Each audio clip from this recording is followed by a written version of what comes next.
Good morning and welcome. It is a snowy day out here. How is it in your neck of the woods? Very excited about our topic today. It's one that's near and dear to my heart. It's been unfolding in my life for many years now. And you might have seen the post I did on Wonder Woman. I have this fascination with cultural phenomena, things that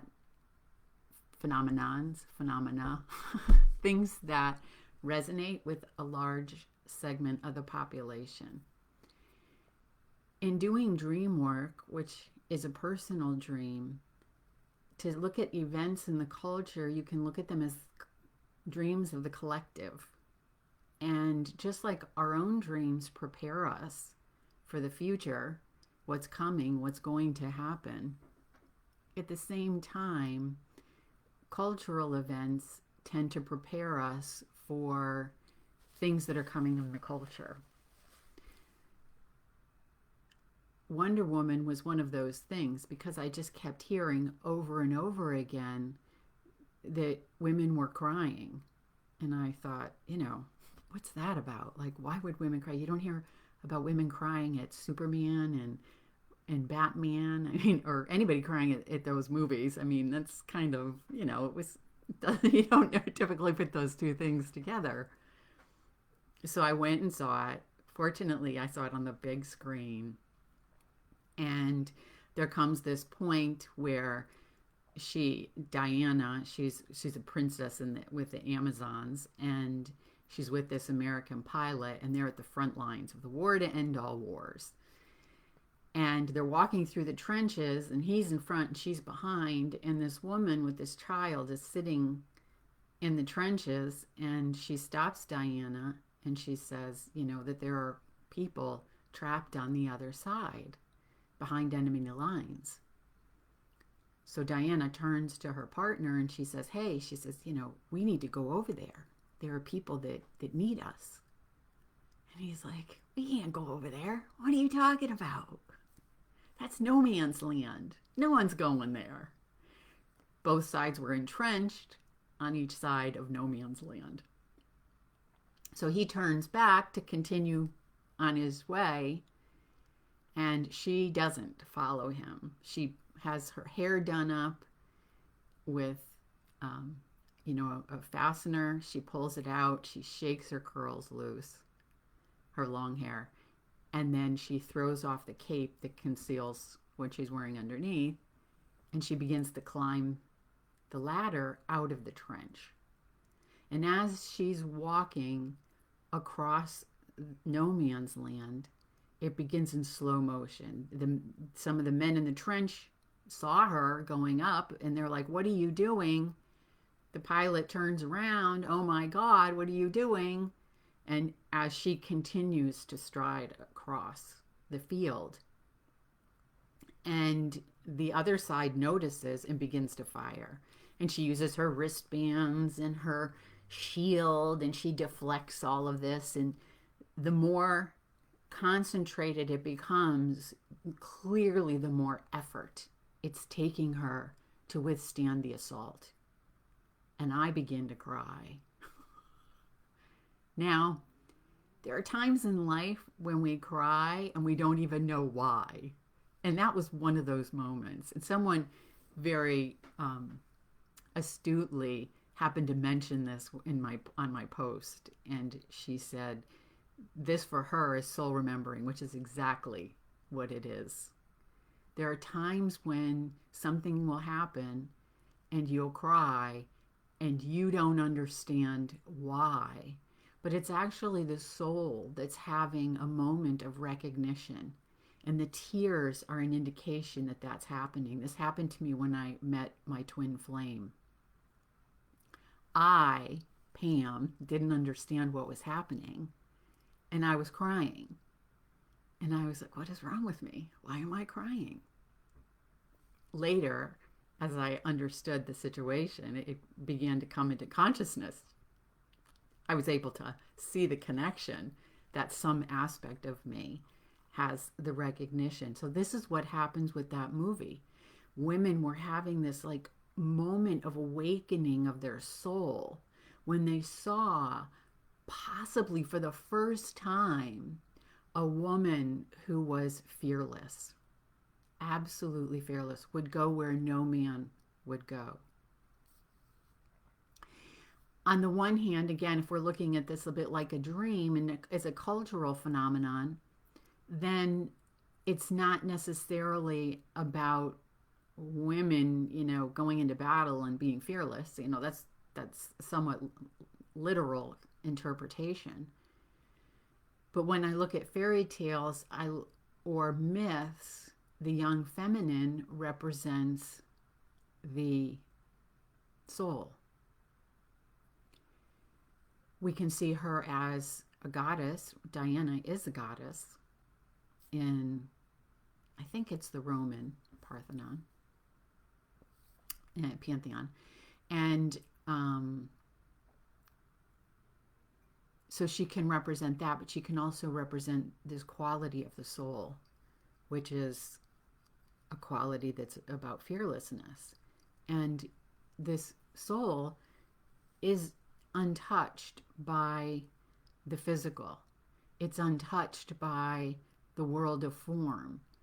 And that's, to some degree, to me, symbolically, what the shield and the wristbands represent is the ability to not be harmed by whatever happens in the world, in the physical world. The first time I really began to become, so this is more recent, but as I first began to awaken to, or become aware, I should say, of the feminine or the divine feminine, it was when I went to graduate school at Pacifica. And their motto is Anima Mundi Calende Gratia, and it's for the sake of tending the soul of the world. At this point, for me, it was still abstract. I mean, I knew about Roman and Greek goddesses, but for me, it didn't really kind of land that much. And then it was my second year of field work, and I was at Omega, and I was meditating with a friend, and after the meditation, I said, did anything happen for you? And she said, no. And I said, I just had this vision of Sophia and Jesus getting married. And I said, did you have anything happen? She's like, no. And so I thought, okay, I just dismissed it. Active imagination. And then, as I was writing up the paper for my field work, I was kind of doing some work, like it was at Omega. How did Omega get the name? Where did it come from? And as I went down that rabbit hole of researching, I came across the Gnostics have Sophia and Jesus getting married. And I was like, what? Like, that's a thing? That's crazy. Eventually, I came to see that this was supposed to be part of my dissertation, and it's called the sacred marriage. Some ways of perceiving it are as the union of spirit and soul. So those two things are united within us. The sacred marriage is something that's an inner part of our inner journey, which we see reflected in the fairy tales. So it's not about the heroine or the princess being rescued by the prince and getting married. It's about her own inner journey. When I was working on my dissertation, I got the message at one point, and it was like, it's done, wrap it up. And I was like, okay. Wasn't thrilled about that. I didn't feel like I was done, but I was like, okay. My intuition said, I'm done. So I began to wrap it up, and I began to hear, in the beginning. It just kept repeating, in the beginning was the word. And so I pulled out my Bible, because I'm not religious. I didn't grow up religious. My father is atheist. My mother just didn't really believe in organized religion. So we went maybe for Easter and Christmas, and other than visiting my grandparents, not much other than that. So I have very limited knowledge. So I began to look, and I began to read, and it said at one part, let us create man in our image, male and female, let us create them and put them in the garden. And I was like, well, that's kind of weird.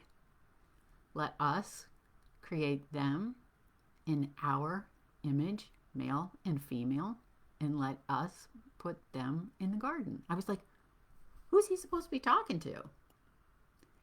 And then I was intuitively led to Proverbs, where Sophia says, I was there at the beginning, before God laid the bounds of the earth, or anyway, it goes on and on. But anyway, she was there. And I was like, holy cow, that's crazy. That in the beginning was the feminine as well. So Sophia is a Greek word for wisdom. So when they had philosophers, it's Philo and Sophia, which is lovers of wisdom. Right? So this idea of the feminine is, again, was still, to me, somewhat abstract. To a certain degree, like God. I mean, unless you're enlightened or grow up, I guess, religious, maybe you have a more concrete feeling of God. But in the sky or wherever can be an abstraction. So I happened to be in San Antonio and in Texas, and it was a couple of nights my partner and I went there for Christmas, and we went, there was 2 nights before Christmas, and we went to the church that's in the center of town. And it was just beautiful. They were playing Christmas carols on the pipe organ. It was this huge organ. It was just resounding through the church. It was just a magical experience. We sat for a little while, and then we went out a side door and began to walk behind the church towards the street that was alongside this church to the street that was going behind the church. We were going to just continue exploring the town. And someone behind me, I heard calling, "Señorita, señorita." And I turned around, and he, just as he was taking the arm of a woman who was, about 10 feet behind me, and he began to steer her in another direction. Without even thinking, I followed. And behind the church was a really high wall, probably 7-8 feet maybe. And there was an opening in the wall. And he took her back there, and I followed. And behind the church was this huge statue of the woman from Revelation, with the stars on her head and the sun and moon at her feet. I was like, holy cow, right? The next day, we're cycling around and going from mission to mission. And we're at Mission Concepcion. It's really close to the end of the day. It's Christmas Eve. Like, hardly anybody's out at this point. Places are going to be closing any minute. It was probably 3 or 4 in the afternoon. There's one other couple there with their kids, and that was it. So we were looking at the map, trying to decide whether to keep going or what to do. And Mexican-American park ranger and the curator came walking up, and he said to us, he said, do you guys need some help? And I said, no, we're just looking at the map, trying to decide where to go next or whether to turn back. And he said, yeah. I said, but I have a question for you. And I said, who do you believe is the statue on the altar? Because it was the woman from Revelation. And he said, well, of course, it's Mother Mary. And I said, well, I think it's actually Sophia, the woman I was just mentioning, right? In the beginning, let us create them. And he said, Sophia? And the curator was like, who is that? I've never heard of her before. And I explained. And at that exact moment, as the 3 of us stood there talking, this little girl walked up, She took the curator by the arm and she gently moved her aside, and she began to walk through the middle of the three of us. Now, there was nobody anywhere. There was no reason for her to do that. I mean, there was the whole place, the whole huge expanse of grass everywhere. And her mother, stunned and amazed at what she was doing, called out to her. And she said, "Sophia, what are you doing?" And the three of us were just like, "What?" And her mother came up and she's like, "I'm so sorry." And I was like, "No, you don't understand." I said, "We were just talking about Sophia." And she said, "You're kidding." And I said, "No." So in that moment, it was like this abstraction was really kind of brought down to earth, brought down to the ground. So this idea, like in Wonder Woman, of their soul recognition, there's more to this than just kind of a superficial, airy-fairy kind of an idea of the divine feminine, or even the stories being the fairy tales. So when I was in myth class in graduate school, I had to write a paper, and I noticed there was a pattern in the myths, which was the sacrifice of the father by the or the sacrifice of the daughter by the father. One of the most pronounced ones was with Agamemnon, and he was sacrificing his daughter Iphigenia in order to appease Artemis, because he'd killed one of her sacred stags. His troops were on the shore wanting to sail to Troy to get into the Trojan War, and the winds were dead. They were not blowing. And the seer said, "It's because you've offended Artemis." So he had to sacrifice his daughter in order to get favorable winds. So I wasn't too happy about that little story. I know it's old. I know it's not a news story, but still. And especially her comments were so challenging to hear. She was like, "Oh, men are so much more important than women are." Of course, that's not a direct quote. It was something to that effect. "I'm happy to sacrifice myself for you, Daddy. Hopefully you win all the glory and you win the war, and yeah, I'm happy to do it." So it was a little challenging. But then, as I'm coming back from break one day, I hadn't written the paper yet, but I was just contemplating. Coming back from break one day, I get this intuition, and it says, not a sacrifice by the father, it's an initiation by the mother. And I was like, huh. Because when Iphigenia was going to be sacrificed, Artemis, at the last moment, rescued her and took her off of the altar. Put a deer in her place instead. So we see that the feminine is on a journey, and part of that journey has to do with the initiation. So when I was writing this paper for myth class, I realized, oh, this isn't just a paper for class, 10-page paper. This is a whole book, because in the myths, we have the divine feminine, the goddess. And once we make that shift into the fairy tales, she's not there anymore. She's gone. So the interesting thing is that the divine feminine is gone. She's hidden, she's unseen, just like in our culture. But the initiator is still there.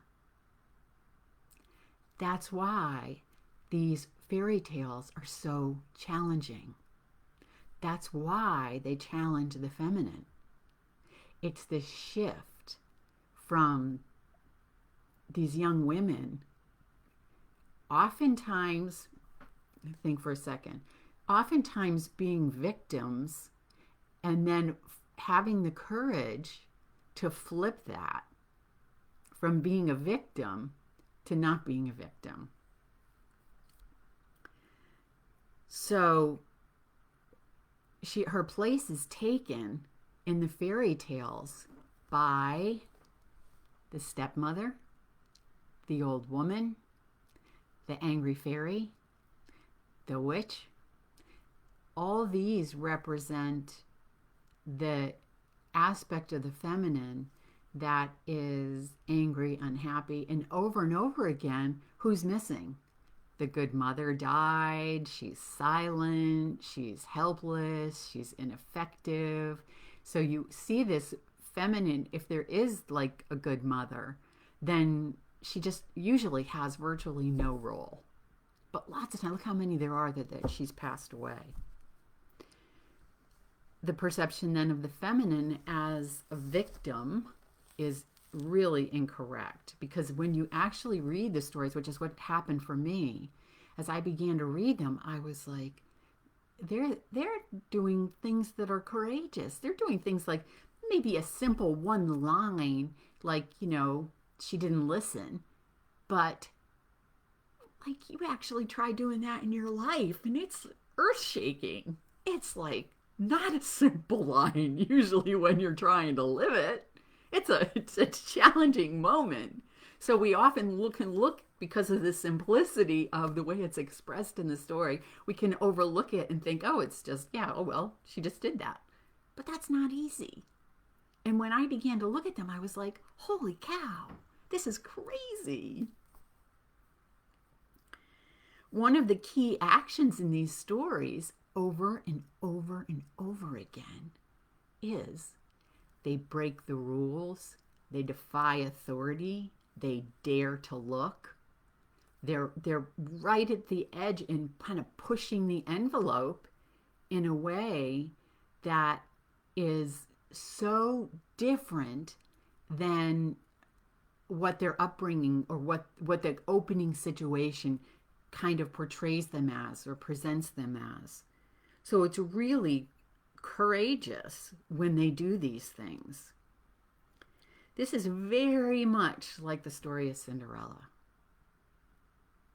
Really is very in alignment with her. She's not rescued. She's the one taking the action. And we can look at the fairy tales, as I've said before, as all the characters are parts of the heroine, but they can also represent challenges that we have outside of ourselves. So we can look at them both ways to really understand the dynamic at play and how it's at work in the psyche, and then how it would be at work in the world as well. So in Cinderella, opening scene, her mother's dying, right? Cinderella's sitting there with her mother's dying, and she says, just be a good girl. You be a good girl, Cinderella. Just, And that on her deathbed, not a good thing. Because the heroine, like, that's the last thing she remembers is her mother saying, be a good girl. Now, most of us are familiar with the story and know what's gonna come. And this is the first thing she's told, be a good girl. Well, I've heard from a lot of women that this has been something they have been told as well. Help out when you go visit somebody's house. Be helpful. Be a good girl when you go. Don't make too much noise. Don't speak too loudly. Don't disrupt. Be quiet. Be small.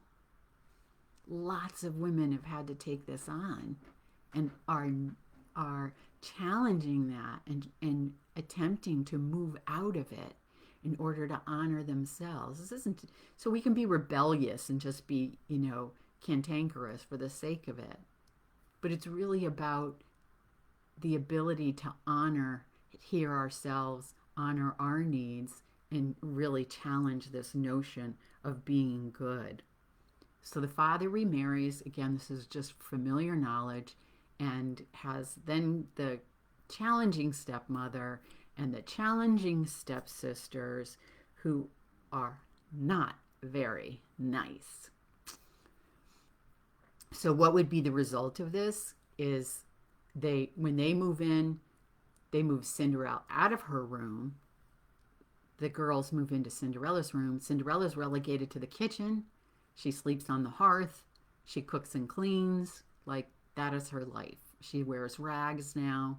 She's got really nothing. And so she's ostracized. She's excluded. She's pushed out. They make fun of her. They push her away. That means it constellates this idea of not belonging, which I've also written about. Not belonging we often perceive as a negative thing. And is it challenging to live? Oh yeah, it is very challenging to live, to not feel like we belong. But the thing is that the upside of not belonging is that we don't identify with the group where we feel like we don't belong. And because we're not identified, I'm like them, it can be easier. It can be hard, but it also can be easier, maybe make more sense to veer away. Okay, so if I'm not like that, what am I like? If I don't belong there, then where do I belong, right? What is my tribe like? Where are they? So initially, it's not about like going in the world and trying to search for your tribe. I tried that. That didn't work out so well. Might for you, might have worked for other people. But for me, it was first I had to figure out who I was. I had to figure out what I was that wasn't in alignment with my family of origin, that didn't fit in. Can be perceived as the black sheep, can be like all kinds of things, right?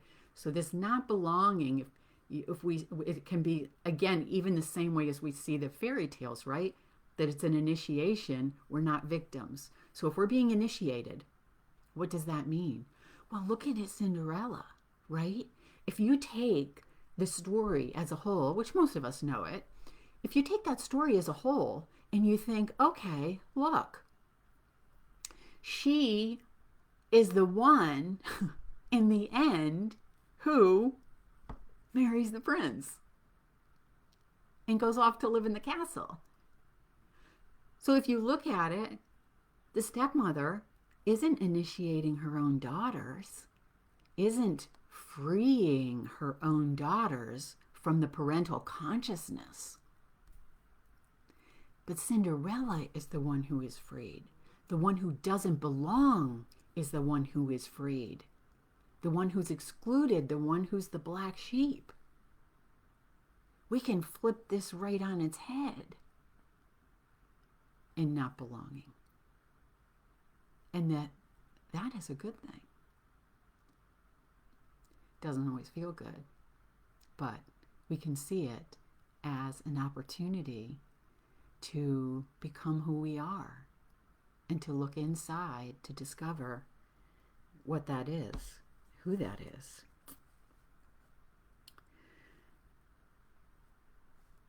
So the sisters and the stepmothers, because they're picking on her, that can lead to low self-esteem, unworthiness, all those obvious kinds of things, which most of us have had to deal with and have had to work through. But what also happens here is there is a projection of inferiority onto the easiest recipient, and in this case, it is Cinderella.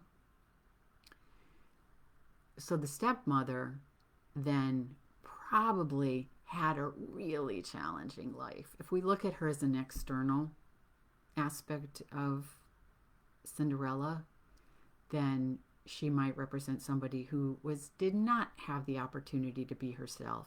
Herself took the projection of inferiority. Herself who felt unworthy, unvalued, not accepted. And she had unworthiness and inferiority. So the obvious thing would be to project it onto her daughters. And then Cinderella comes along, and then we can all project it onto her. And that's where it lands. So she would have to deal with issues around that as well. Judgment, in terms of you're unworthy, you're inferior, is a way to compensate for the feelings of inferiority within ourselves in order to feel superior and feel a little bit better about ourselves. So that doesn't always feel so good on either end of it, especially once you recognize it in yourself. She would believe what she's been conditioned to believe, like most children. Most children believe whatever's been projected onto them is the truth of who they are. They think that whatever anybody has said is right and that it's a label that's like attached to them, and there's no question about that being who they are. So that will be challenged as the story continues and the initiation continues. And each step of the initiation, the tasks, the situations that she responds to, is, as we've said before, which I'm sure you're hearing a lot of people are talking about this right now, is seeing as life is happening for me. It is bringing me to greater consciousness. I am transcending this sense of not belonging, this sense of unworthiness, and the journey is to discover who she is so that she can figure out where she does belong.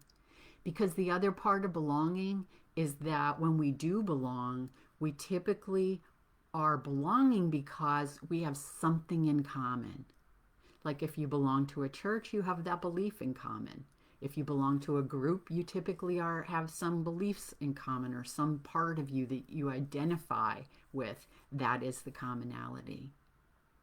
And she'll find, what is it in me first? Because then when I know what it is in me, then I can find my group based on what I know about myself. And that's what we'll see with Cinderella.